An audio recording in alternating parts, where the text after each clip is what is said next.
주신 말씀을 가지고 믿음의 자리에서 만남의 자리로 나아가라는 제목으로 함께 은혜를 나누고자 합니다. 학교에서 아이들이 숙제를 잘 하거나 착한 일을 했거나 무슨 칭찬받을 만한 일을 하면 도장을 찍어줍니다. 참 잘했어요 라는 도장을 찍어줍니다. 잘했다는 것입니다. 칭찬받아 마땅하다는 것입니다. 여러분, 이런 도장 많이 받아보셨습니까? 오늘 우리 인생이 이렇게 참 잘한 일로 가득하면 얼마나 좋겠습니까? 여러분의 인생에서 참 잘한 일은 과연 무엇입니까? 참 잘된 일은 무엇입니까? 참 잘한 일과 참 잘된 일을 보자면 저희 인생에서 굵직굵직한 것들이 몇 가지가 있습니다. 첫째, 목사가 된 것. 둘째, 사랑하는 아내를 만난 것. 주회가 그냥 나오십니까? 사랑하는 아내, 남편 만난 것이 정말 잘된 일이고 잘한 일이십니까? 또 하나님의 은혜로 사랑하는 현수, 현우를 만난 것. 그리고 하나님의 은혜 가운데 서문학교에서 여러분을 만난 것. 이런 것이 저에게 정말 참 잘된 일이고 참 잘한 일입니다. 그러나 무엇보다도 가장 잘한 일은 하나님의 은혜로 예수님을 믿게 된 것입니다. 예수님을 믿은 것의 결과는 기본적으로 우리에게 가장 좋은 것 두 가지를 줍니다. 하나는 하나님의 자녀가 된 것이고 다른 하나는 천국을 소유하게 된 것입니다. 이것이 인간에게 가장 좋은 것입니다. 즉 한마디로 말하면 구원인 거죠. 인간에게 이보다 더 좋은 것은 없습니다. 여러분은 어떠십니까? 여러분 인생의 가장 잘한 일이 예수님을 믿은 것입니까? 그렇게 되었음을 믿음으로 선포합니다. 그런데 여러분, 문제가 있습니다. 예수님을 믿은 것이 가장 잘한 일이다. 우리가 고백하고 아멘으로 화답하는데 가장 잘한 일이 내게 일어났는데 왜 내 삶은 행복하지 않는가 하는 것입니다. 하나님의 자녀가 되고 꿈도 꾸지 못했던 천국을 소유하게 되었는데 왜 내 삶에는 소망이 넘치지 않고 삶의 에너지가 넘치지 않고 맨날 죽겠다, 싫다, 어렵다, 힘들다 이런 소리만 나오고 있느냐는 거죠. 감사와 기쁨이 충만해야 되는데 왜 내 삶에는 짜증이 더 많은가 하는 것입니다. 왜 그렇습니까? 하나님의 은혜로 예수님을 믿었습니다. 그런데 그것으로 끝하게 됩니다. 예수님을 믿은 것에서 성경이 말씀하는 한 걸음, 두 걸음 더 나아가야 하는데 더 나아가지 않기 때문입니다. 예수님을 믿으면 됐지, 천국을 소유하면 됐지, 하나님의 자녀가 되었으면 됐지, 우리가 한 걸음 더 나아갈 이유가 무엇인가 이런 생각을 하고 계시지는 않습니까? 성경은 우리에게 절대로 예수님을 믿었다, 그것으로 끝이다 라고 말씀하시지 않습니다.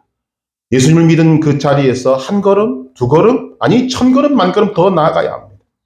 왜냐하면 한 걸음 더 나아가야 우리가 현재 바라는 것들이 이루어지기 때문입니다.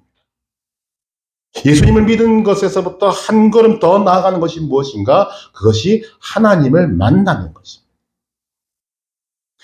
저는 이것을 구분짓고자 합니다. 예수님을 믿는다는 것은 태어나는 것입니다. 다시 태어나는 것입니다. 그래서 중생이라는 표현을 씁니다. 예수님을 믿음으로 다시 태어나는 것입니다. 하나님의 자녀가 되고 천국을 소유하게 됩니다. 새로운 피조물이 됩니다. 고린도후서 5장 17절 그런즉 누구든지 그리스도 안에 있으면 새로운 피조물이라 이전 것은 지나갔으니 보라 새 것이 되었도다. 새 것으로 태어나는 것입니다. 그런데 예수님을 믿은 것으로 만족하면 태어났지만 중생했지만 새로운 피조물이 되었지만 갓난아기 그대로 있는 것입니다. 여러분, 갓난아기 그대로 있는다는 것이 무엇입니까? 젖이나 우유밖에 못 먹습니다. 딱딱한 음식 먹지 못합니다. 걷지도 못하고 뛰지도 못하고 보는 것도 앞에 있는 것밖에 보지 못합니다. 그것이 갓난아기의 모습입니다. 태어났으면 갓난아기 그대로 있으면 절대로 안 되는 것입니다. 자라야 합니다. 자라서 젖을 떼고 딱딱한 음식을 먹고 기던 모습에서 걷고 뛰고 앞만 바라보고 자기 눈앞에 보고 있던 그 눈을 들어서 넓은 세상을 보고 그 과정 속에서 많은 저항과 어려움을 겪기도 하지만 그것을 이기며 살아가야 하는 것입니다. 그것이 인생입니다. 문제가 있으면 풀어야 하고 어려움이 있으면 뚫고 나가야 하는 것이 인생입니다. 오늘 우리에게 얼마나 많은 문제가 있습니까? 가난하기의 모습으로 있으면 그 문제를 이길 수 있습니까? 불가능하지 않습니다. 하나님께서 우리에게 베푸신 은혜는 구원을 주신 것으로 끝나지 않습니다. 구원 이후에 우리에게 주어진 삶이 어떠하든지 다 이길 수 있는 힘과 능력을 주십니다. 그래서 요한복음 10장 10절에 뭐라고 말씀하고 있습니까? 내가 온 것은 양으로 생명을 얻게 하고 더 풍성히 얻게 하려는 것이다. 예수님을 믿음으로 생명을 얻었습니다. 그런데 그 자리에 머물러 있으면 더 풍성히 주시고자 하는 그 세계는 경험하지 못하는 것입니다. 오늘 우리에게는 그 삶이 더 중요합니다. 그 방법이 무엇인가? 하나님을 만나는 것입니다. 그래서 우리는 믿음의 자리에서 머물지 말고 만남의 자리로 나아가야 하는 것입니다. 이것을 구분하는 것을 여러분들이 이해함으로 받아들여 주시길 바랍니다. 하나님을 믿는 것, 그리고 하나님을 만나는 것, 조금 구별이 되는 것입니다. 사도 바울을 보시면 그는 하나님의 크나큰 은혜를 입었습니다. 하나님을 믿는 것과 하나님을 만나는 것이 동시에 이루어졌습니다. 그런데 잘 보십시오. 다메섹으로 가는 길 위에서 하나님을 만났습니다. 하나님을 믿게 되었습니다. 그렇다고 그 자리에서 바로 바울에게 믿음의 능력, 하나님의 능력이 나타난 건 아닙니다. 세월이 지나고 바울이 그 하나님과의 만남을 깊이 가지고 갔을 때 그때 복음의 능력이 나타나고 복음의 능력이 그의 삶에 나타나서 세계에 퍼지게 된 것입니다. 이 하나님을 믿는 것과 하나님을 만나는 것을 극명하게 보여주는 사람 중에 한 사람이 바로 오늘 본문의 모세입니다. 모세는 노예로 애굽에서 종살이하던 집에서 태어났습니다. 죽었어야 될 사람입니다. 그러나 바로의 공주에게 건짐을 받고 바로의 궁에서 살았습니다. 40세가 되었을 때 억압받는 자기 동족 이스라엘 백성을 자기 힘으로, 자기 열심으로 도우려고 했습니다. 그리고 그가 이룬 것은 애굽 이집트 사람 한 명 죽인 것입니다. 끝났습니다. 그것으로 끝이 났습니다. 그는 그 한 사람 죽임으로 말미암아 큰 뜻을 품었는지는 모르겠습니다만 이루지 못하고 도망자가 되었습니다. 여러분, 이때 모세는 하나님을 믿었을까요? 안 믿었을까요? 믿었죠. 그는 하나님을 믿는 사람이었어요.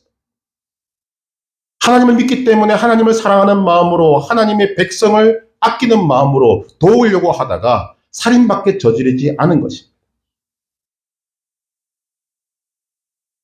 하나님을 믿었지만 그 믿음만으로 무언가를 하려고 했지만 결과는 실패였습니다. 그리고 세월이 40년이 흘렀습니다. 그가 80세 때 오늘 본문의 말씀입니다. 참으로 무료하고 또 자격지심의 마음을 가지고 장인의 양을 치던 모세, 80세가 된 모세. 그가 본 것이 무엇입니까? 불이 붙었으나 타지 않은 떨기나무를 통해 나타나신 하나님을 만나게 되었습니다. 그리고 하나님으로부터 사명을 받고 애굽왕 바로에게 나아갑니다. 애굽왕 바로가 세계의 모든 것을 가지고 있던 애굽왕 바로가 두려워한 사람이 됩니다. 그리고 이스라엘 백성들을 무혈로 애굽에서 탈출시킵니다.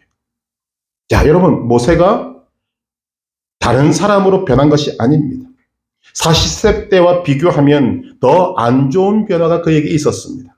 나이도 훨씬 더 많이 들었고 몸도 늙었고 마음도 무기력해져 있었습니다. 그런데 그는 애굽왕 바로를 두렵게 했습니다. 애굽 땅에 10가지 재앙을 내리게 했습니다. 홍해바다를 건너게 만들었습니다. 무엇이 그로 하여금 그렇게 위대한 지도자, 능력의 사람으로 만들었는가? 딴 것 아닙니다. 하나님과의 만남. 여러분, 하나님을 만난다는 것이 무엇인가? 우리가 바울과 모세의 모습을 보았지만 하나님을 만나는 방법은 다양합니다. 그러나 의미는 하나입니다. 하나님을 만난다는 것은 우리가 근본으로 돌아가는 것을 의미합니다. 이것을 비유하자면 물고기가 물을 만난 것이 될 것이고 초목이 흙을 만난 것이 될 것이고 가지가 나무에 붙어 있는 것을 말하는 것입니다. 여러분, 모든 것의 근본은 하나님이십니다. 하나님은 생명의 근본이시고 행복의 근본이시고 기쁨과 평화의 근본이십니다. 인간은 하나님의 형상과 모양을 따라 지음받았습니다. 하나님께서는 인간에게 복을 주시고 생육하고 번성하여 땅에 충만하라, 땅을 정복하라, 모든 생물을 다스리라는 권세를 주셨습니다. 이 말은 자연 만물이 인간의 말을 듣게 되어 있었다는 것입니다. 그러나 조건이 하나 있죠. 이것은 선악과를 두고 하나님은 창조주, 인간은 피조물의 관계에 있을 때, 즉 하나님과 바른 관계에 있을 때 이루어지는 일입니다. 그런데 인간이 하나님의 말씀을 저버리고 선악과를 먹음으로 하나님과의 바른 관계가 깨어진 것입니다. 이때로부터 인간의 불행이 시작된 것입니다. 이렇게 우리가 정리할 수 있습니다. 인간의 불행은 어디서부터 시작되었는가? 하나님을 떠남으로 불행이 시작되고, 하나님을 떠남으로 개인적으로 온갖 어려움을 겪게 되고, 가정적으로 심각한 문제를 만나게 되고, 국가적으로 쇠망이 있게 되는 것입니다. 이유가 무엇이라고요? 하나님을 떠났기 때문에. 마치 물을 떠난 물고기가 살기 위해서 퍼덕이는 것 같이, 흙을 떠난 초목이 말라 비틀어지는 것 같이 하나님을 떠난 인간은 그렇게 살 수밖에 없는 것입니다. 그래서 인간은 하나님을 만나야 합니다. 하나님을 만나는 것은 물을 떠난 물고기가 물을 만나는 것이고 흙을 떠난 초목이 흙을 만나는 것입니다.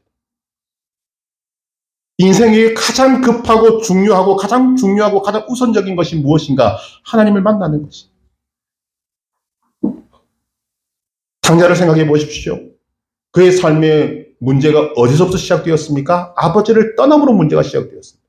그의 인생의 문제가 어떻게 해결되었습니까? 아버지를 다시 만남으로 해결함을 받았습니다. 하나님과의 바른 관계, 하나님 아버지와의 만남, 이를 위해서 예수님이 이 땅에 오신 것입니다. 요한복음 14장 6절에 말씀하십니다. 내가 곧 길이요 진리요 생명이니 나로 말미암지 않고는 아버지께로 올 자가 없느니라. 하나님을 만나는 유일한 길이 되어주신 것입니다. 왜? 인간에게 이보다 더 중요한 일이 없고 이보다 더 시급한 일이 없고 이보다 더 유익한 일이 없기 때문에. 그래서 예수님을 믿고 하나님을 만나는 데서부터 인간의 행복은 시작되는 것입니다. 정리가 좀 되기를 바랍니다. 구원은 믿음으로 얻습니다. 로마서 10장 10절 사람이 마음으로 믿어 의에 이르고 입으로 시인하여 구원에 이르느니라. 여기 토를 달 수가 없는 거죠. 구원은 믿음으로 얻습니다. 그리고 구원의 능력, 즉 감사와 기쁨과 평안, 문제에 침몰되지 않고 문제를 뚫고 나갈 수 있는 힘은 하나님을 만남으로 얻는 것입니다. 그래서 우리는 믿음의 자리에서 만남의 자리로 나아가야 하는 것입니다. 오늘날 많은 사람들이 이런 믿음의 원리들을 모른 채로 살아갑니다. 어떻게 살아가는가? 문제를 만나면 그 문제를 해결하기 위해서 온갖 것을 다 집중합니다. 내 에너지를 쏟고 어떻게 하면 이 문제를 풀 것인가? 그런 성경은 우리에게 다른 해답을 제시합니다. 우리 인생의 문제를 극복하는 길은 그 문제를 풀려고 달려드는 데 있지 않습니다. 놀랍게도 그 문제를 푸는 방법은 하나님을 만나는 것에 있습니다.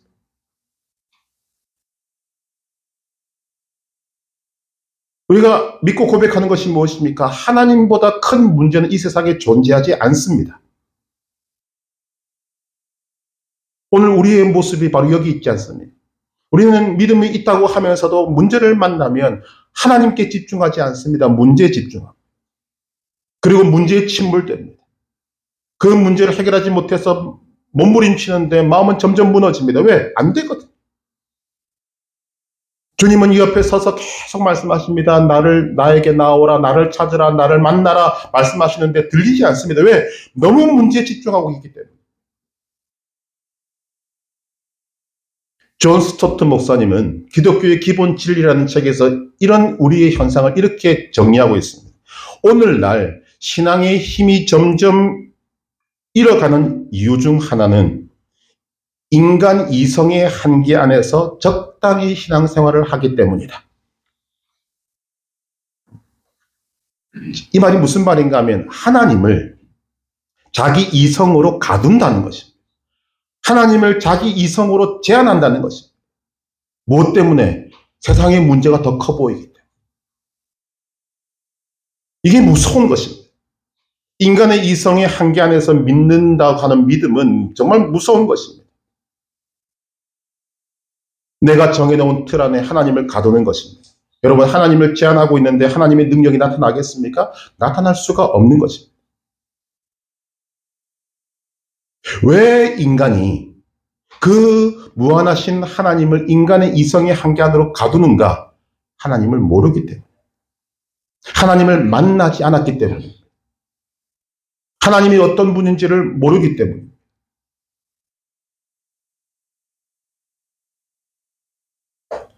C.S. 루이스라는 분이 있습니다. 이분이 소설도 지었는데 신앙인이지만 나니아 연대기라는 소설도 지었습니다. 아주 신앙적인 책입니다. 그 안에 예수님을 상징하는 사자 아슬란이 나오는데 이 아슬란을 향하여서 이렇게 표현하고 있는 것을 보게 됩니다. 그는 안전하지 않다. 그는 선한 분이다. 그는 왕이다. 그는 안전하지 않다. 이 말이 무슨 말인가 하면 인간의 이해를 벗어나는 하나님의 크심, 하나님의 거룩하심을 보여주는 말입니다. 안전하지 않다. 인간의 한계를 넘는 분이다. 하나님은 인간의 한계 안에 계신 분이 아니다. 인간이 상상할 수 없는 무한하신 하나님, 전지전능하신 하나님이다를 이 사자를 빗대어서 아슬란을 향하여서 말하고 있는 것입니다. 그는 안전하지 않다. 그러나 그는 선한 분이다. 그는 왕이다. 우리가 하나님을 어떻게 알 수 있습니까? 하나님을 만나야 알 수 있습니다.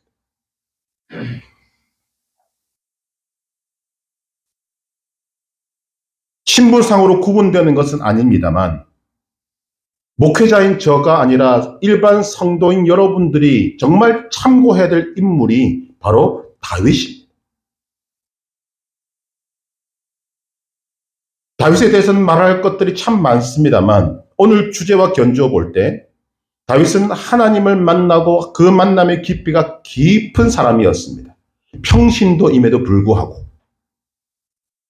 그가 이제 인생이 마감이 되고 다음 왕인 아들 솔로몬에게 왕위를 물려줘야 될 때 여러분 그때 하는 말이 얼마나 의미 있겠습니까? 얼마나 많은 준비를 거쳐야 했겠습니까? 얼마나 귀한 말을 그의 인생을 통틀어서 정말 아들에게 줄 수 있는 그 말이면 얼마나 심사숙고했겠습니까? 무슨 말을 하고 있는가? 역대상 28장 9절 말씀을 제가 읽어드립니다. 내 아들 솔로몬아, 너는 네 아버지의 하나님을 알고 온전한 마음과 기쁜 뜻으로 섬길지어다. 여호와께서는 모든 마음을 감찰하사 모든 의도를 아시나니 네가 만일 그를 찾으면 만날 것이요 만일 네가 그를 버리면 그가 너를 영원히 버리시리라. 다윗의 유언과도 같은 말이 아니 유언입니다. 다윗은 자신의 대를 이어 다음 왕이 될 솔로몬에게 너는 국력을 키워서 그 어떤 나라도 이스라엘을 넘보지 못하도록 하라 이렇게 말하지 않습니다. 경제를 부강하게 만들어서 어떤 나라들보다 풍요한 나라를 만들어라 말하지 않습니다. 외교에 힘쓰라고 하지도 않습니다. 그가 그 아들에게 주고 싶은 딱 하나는 그것입니다. 너는 네 아버지의 하나님을 알아라. 그를 온전한 마음과 기쁜 뜻으로 섬겨라. 여러분 다윗이 하나님을 어떻게 부르고 있는가를 보셔야 합니다. 이렇게 부릅니다. 네 아버지의 하나님. 다윗 자신의 하나님, 즉 다윗의 입장에서 보게 되면 나의 하나님입니다. 즉 다윗이 평생 살면서 실제로 경험한 하나님, 다윗의 삶에서 실제로 만난 하나님, 그 하나님을 네가 알아야 한다. 자기를 목동이라는 지극히 천하고 낮은 신분에서 왕이 되게 하신 하나님, 골리앗을 이기게 하신 하나님, 사울에게 쫓겨다닐 때 살려주신 하나님, 왕이 되고 난 이후에 모든 전쟁에서 이기게 하신 하나님, 바로 그 하나님을 가리켜서 네 아버지의 하나님, 바로 나의 하나님이라고 불렀던 것입니다. 여러분, 다윗에게 있어서 중요한 것이 무엇이었습니까? 다윗은 그 목동 때부터, 누구도 알아주지 않을 때부터 하나님을 만나서 하나님과 교제했습니다. 그 어릴 때 하나님을 만났고 죽을 때까지 하나님과의 지속적인 만남을 가졌습니다. 바로 거기에 온 힘을 쏟았습니다. 다윗을 뭐라고 부릅니까? 다윗은 이기는 자였습니다. 한번 따라 하십시다. 이기는 자. 이기는 자. 우리 모두가 바라는 것 아닙니까? 그 이기는 자의 삶을 다윗이 살았습니다. 그런데 그 이기는 비결이 무엇인가? 하나님을 만나는 것입니다. 하나님과의 만남을 깊이 가져가는 것입니다. 그리고 이제 그의 생명에 다하는 그때의 자기 아들 솔로몬에게 그 비결을 알려주고 있는 것입니다. 네 아버지의 하나님을 알고 온전한 마음과 기쁜 뜻으로 그 하나님을 섬겨라. 내 아버지의 하나님을 이제는 너의 하나님으로 만나라. 나와 같은 마음으로 하나님을 찾으면 하나님께서는 나를 만나주신 것 같이 너도 만나주실 것이다. 네가 만일 그를 찾으면 만날 것이요. 오늘 이 다윗의 고백이 솔로몬을 거쳐서 오늘 저와 여러분들에게 이루어지기를 주님의 이름으로 축복합니다. 내 아버지의 하나님을 알고 그 하나님을 만나라. 다윗의 하나님을 나의 하나님으로 만나는 은혜가 있기를 주님의 이름으로 축복합니다. 우리는 여기서 다윗의 이 가치관을 볼 수 있습니다.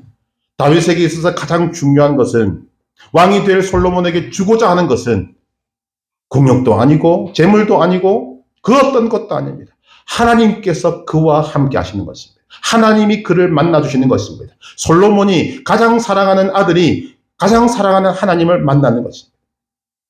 그럴 때 하나님께서 모든 위험과 해로부터 지켜 보호해 주시고 그가 하는 일을 모두 도와주셔서 그의 삶이 형통한 삶이 되고 하나님께서 그를 지극히 존귀 자리에 앉혀주신 그 모든 것들이 이루어지는 것을 그가 몸소 체험했기 때문인 것입니다.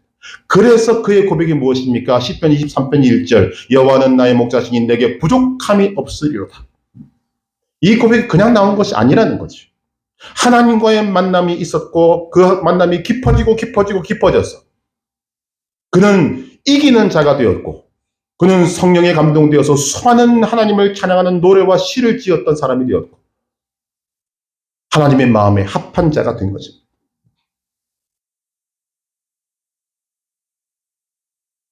회개 제목이 나오지 않습니까? 우리가 얼마나 이 귀한 하나님의 말씀을 벗어나서 눈앞에 있는 문제를 만나면 분명히 믿음이 있음에도 불구하고 무너지고 쓰러지고 때로는 하나님을 없다 말하기도 하고 안 믿는 사람처럼 가장하고 살기도 하고 그럴 수 없는 삶임에도 그렇게 살았던 우리의 삶이 회개거리로 나오는 것입니다.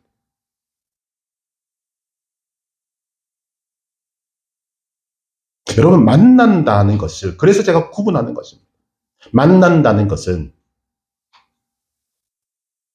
인격과 인격이 만나는 것입니다. 또한 살아있어야 만나는 것입니다. 우리는 살아계신 하나님을 믿는 사람들입니다. 하나님을 만날 수 있습니다. 예수님께서 뭐라고 말씀하십니까? 마태복음 22장 32절에 나는 아브라함의 하나님이요 이삭의 하나님이요 야곱의 하나님이로라 하신 것을 읽어보지 못하였느냐? 하나님은 죽은 자의 하나님이 아니요 살아있는 자의 하나님이시니라.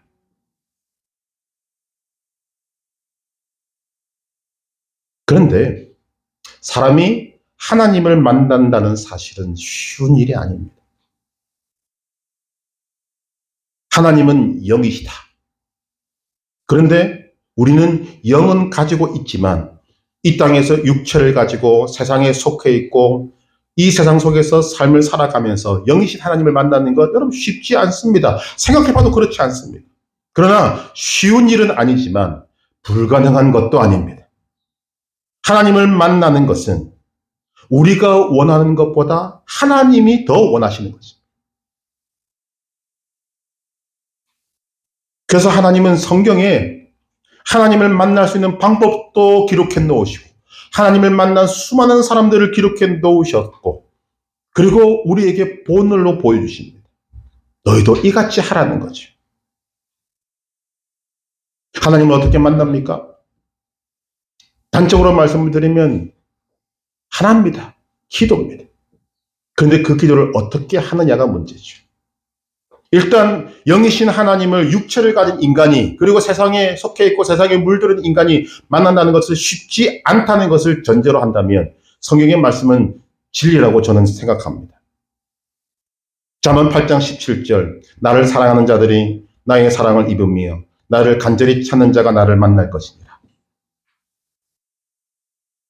예레미야 29장 12절 13절, 너희가 내게 부르짖으며 내게 와서 기도하면 내가 너희들의 기도를 들을 것이요 너희가 온 마음으로 나를 구하면 나를 찾을 것이요 나를 만나리라.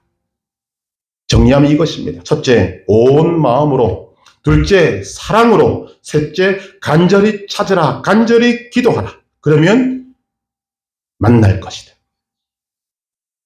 우리는 하나님의 말씀, 이 약속을 믿어야 합니다. 나를 간절히 찾는 자가 나를 만날 것이니라 하셨으니 믿고 구하면 만납니다. 온 마음으로 나를 구하면 나를 만나리라 하셨으니 그 말씀을 믿고 확신하는 가운데 간절히 구하면 만납니다. 이런 간절한 마음과 사랑을 담고 간절하게 구할 때, 기도할 때 하나님과의 만남이 시작되는 것입니다. 기도를 통해 하나님과의 만남이 시작되었다면 그 만남을 발전시켜야 합니다. 익숙해지고 더 많이, 더 자주, 매일, 매 순간 하나님과의 만남이 우리의 삶에 이루어져야 합니다. 그때 크고 놀라운 일이 우리의 삶에 일어나게 되는 것입니다. 지금까지 지고 있었던 삶이 이기는 삶이 되는 것입니다. 늘 실패하던 삶이 성공의 삶이 되는 것입니다. 예레미야 33장 3절, 너는 내게 부르짖으라 내가 네게 응답하겠고 네가 알지 못하는 크고 은밀한 일을 내게 보이라. 바로 이 일이 이루어지게 되는 것입니다.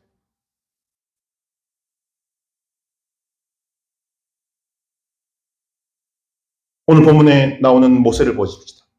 출애굽기 3장에서 불이 붙었으나 타지 않은 떨기나무를 통해 하나님을 만났습니다. 그때 모세는 두렵고 떨었습니다. 감당하지 못할 그런 은혜 속으로 들어가게 된 것입니다. 그런데 신명기 34장 10절에는 이런 말씀이 기록됩니다. 모세는 여호와께서 대면하여 아시던 자요. 출애굽기 34장 29절을 보면 이렇게 기록합니다. 모세가 그 증거의 두 판을 모세의 손에 들고 시내산에서 내려오니 그 산에서 내려올 때에 모세는 자기가 여호와와 말하였으므로 말미암아 얼굴 피부에 광채가 나나 깨닫지 못하였더라. 불타는 떨기나무를 통해서 하나님 만날 때는 두렵고 떨림으로 만났지만 시간이 지나고 세월이 흐르고 하나님의 뜻에 순종하던 모세는 이제 하나님과 얼굴을 대면하여 보는 깊은 만남의 자리로 가게 되었습니다. 역사는 여기서부터 시작되는 것입니다. 하나님과의 만남, 우리 믿는 자들이 힘써야 할 것이 바로 이것입니다. 우리는 하나님의 은혜로 예수님을 믿은 사람들입니다. 구원을 얻었습니다. 천국을 소유했습니다. 하나님의 자녀가 되었습니다. 그런데 그 자리에 머물러 있는 성도들이 너무 많습니다. 하나님이 나와 함께 하심으로 나의 삶에 이기는 삶을 주시고자 하는 하나님의 뜻이 있는데 우리는 지는 삶을 더 많이 살았습니다. 이 삶을 이제는 바꿔야 한다는 거죠. 하나님과의 만남은 이 삶을 바꿀 수 있습니다. 그리고 이 하나님과의 만남은 기도로 시작하는 것입니다. 여러분, 하나님을 만나고 싶은 열망이 우리 속에서 솟아나야 합니다. 여러분에게 팁을 드리기를 원합니다. 온 마음으로 하나님을 사랑함으로 간절히 하나님을 찾고 기도한다는 것을 전제로 또 하나의 팁을 드리자면 하나님께 이렇게 기도하시고 응답받으시길 바랍니다. 하나님이 임재하심을 제가 알고 싶습니다. 하나님이 나와 함께 하심을, 나를 만나주심을 제가 알고 싶습니다. 제가 알 수 있는 방법으로 임재하여 주옵소서. 그 방법으로 하나님이 나를 만나주시고 계시다는 것을 확인하고 싶으니 주님 역사하여 주옵소서. 물론 여러분 주도권은 하나님께 있습니다. 도움이 될까 싶어서 저의 경우를 말씀드립니다. 저에게 하나님이 임재하시는 경우, 하나님이 만나주시는 경우가 몇 가지가 있습니다. 첫 번째, 가장 뚜렷하고 분명한 것은 딱 한 번 있은 것이지만 하나님께서 직접 저에게 음성으로 말씀해 주신 것입니다.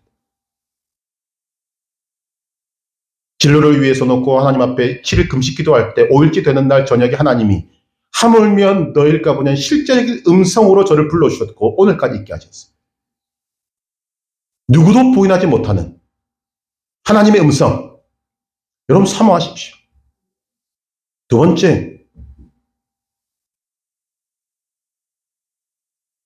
지금 제 몸에 일어나고 있습니다만 저는 소름이 잘 없는 사람입니다. 그런데 은혜로운 하나님의 말씀을 들을 때나 하나님을 찬양할 때나 하나님과 연관된 무엇이 있을 때 제게 하나님이 주시는 것이 소름으로 옵니다. 이건 뭐 제 경우니까. 그런데 이보다 더 분명한 것이 있습니다. 저에게는 진동이라는 것이 있습니다. 두 가지 종류의 진동이 있는데 하나님께서 이것도 저는 구별하신다고 저는 생각을 합니다. 하나는 이와 같이 제가 설교할 때 하나님이 기뻐하시는 것을 제가 말씀드리고 있으면 제 오른쪽 다리에 진동이 옵니다. 저만 느낄 수 있습니다. 그런데 또 하나의 경우가 진동이 있습니다. 내가 하나님을 찬양할 때, 연주를 할 때 하나님이 기뻐하신다고 생각이 되면 그 진동은 왼쪽 다리로 옵니다. 근데 얼마나 진동이 세게 오는가 하면 물론 다는 아닙니다만 그 진동이 왼쪽 다리로부터 시작돼가지고 오른쪽 다리로 넘어갔다가 온 이 몸으로 오게 되면 이 악기를 연주할 때 호흡을 못할 정도로 옵니다. 그래서 하나님께 막 부탁을 드립니다. 하나님, 연주할 때 진동 주시는 건 좋지만 연주도 할 수 있도록 해주십시오. 아직까지 뭐 쓰러진 적은 없습니다만 이런 것들을 할 때마다 저의 마음속에는 평안이 넘칩니다. 여러분 잘 들으셔야 될 게 무엇인가 하면 저 겁 없는 사람입니다. 어떤 데 사람들이 몇천 명 모인 자리에서 제가 옛날에 지휘할 때도 있었지만 두려웠던 적이 단 한 번도 없습니다. 남들이 보면 뭐 겁나서 두려워서 떠는 것 같아 보입니다만 저는 그런 사람 아닙니다. 그러니까 저는 확연하게 구분되는 거죠. 여러분 하나님 정말 좋으신 분입니다. 여러분이 하나님을 만나고 싶은 열망으로 가득 차서 주님 하나님이 임재해서 제가 모르면 무슨 소용이 있습니까? 제가 알 수 있도록 제가 경험하고 확신할 수 있도록 제게 알 수 있는 방법으로 하나님 임재하여 주옵소서 나를 만나 주옵소서 주님께서 그렇게 해주실 줄로 믿습니다. 이건 제 몸에 일어나는 변화지만 그것뿐이겠습니까? 제가 믿음으로 기도할 때 문제가 해결되어지고 믿음으로 기도할 때 병이 낫고 믿음으로 기도할 때 사람이 변화되는 것들을 바라볼 때 하나님이 함께 하시는구나 명확하게 보이지 않습니다. 거기다가 하나님과의 만남을 통해서 교회를 개척하고 산전수전 공중전 다 겪고 오늘까지 믿음으로 사는 것을 바라볼 때 하나님과의 만남이 갖는 능력은 무한한 것입니다.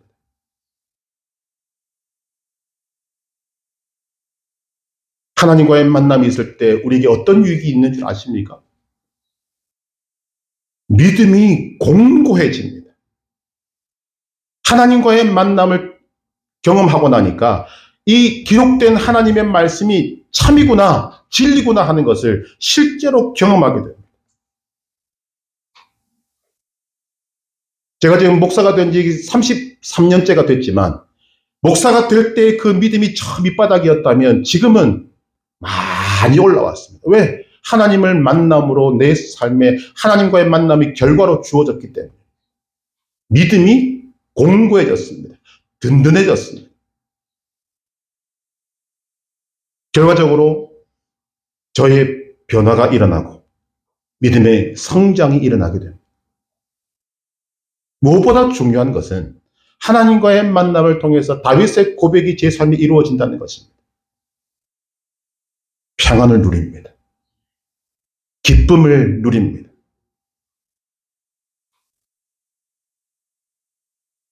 세상이 알 수도 없고 줄 수도 없는 그 기쁨과 평안을 누리며 살아갑니다. 이런 삶을 사는다는 것은 무슨 말인가? 여러분, 흔들리지 않습니다. 결국 이런 삶이 이기는 것입니다. 그래서 하나님과의 만남을 통해 이런 이기는 삶을 살아가게 될 때 이런 고백이 나오는 것입니다. 여호와는 나의 목자시니 내게 부족함이 없으리로다. 빌립보서 4장 13절, 내게 능력 주시는 자 안에서 내가 모든 것을 할 수 있느니라. 여러분, 기독교 신앙은 단순히 하나님을 믿는 것에서 끝나는 것이 아닙니다.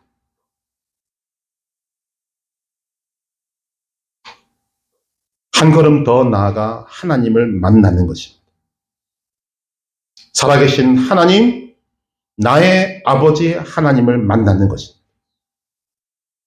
나의 하나님을 만나게 될 때 내 삶에 진정한 자유가 있고 내게 참 평안이 있으며 우리가 그토록 바라던 능력 있는 삶을 살게 되는 것입니다.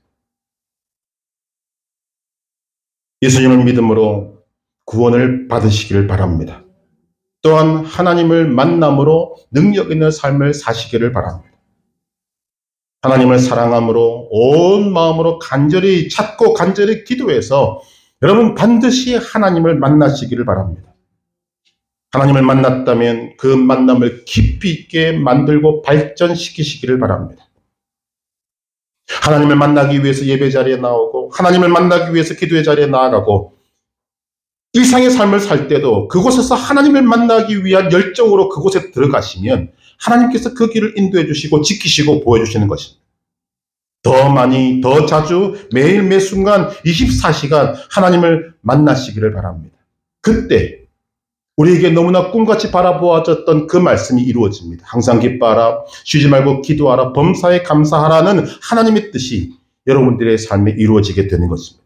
그리고 그때 크고 놀라운 일이 이루어지게 되는 것입니다. 예수를 믿음으로 구원을 얻고 하나님을 만남으로 능력 있는 삶을 살아 하나님께 영광을 돌리고 하나님께 기쁨이 되는 복된 성도 되시길 주님의 이름으로 축복합니다.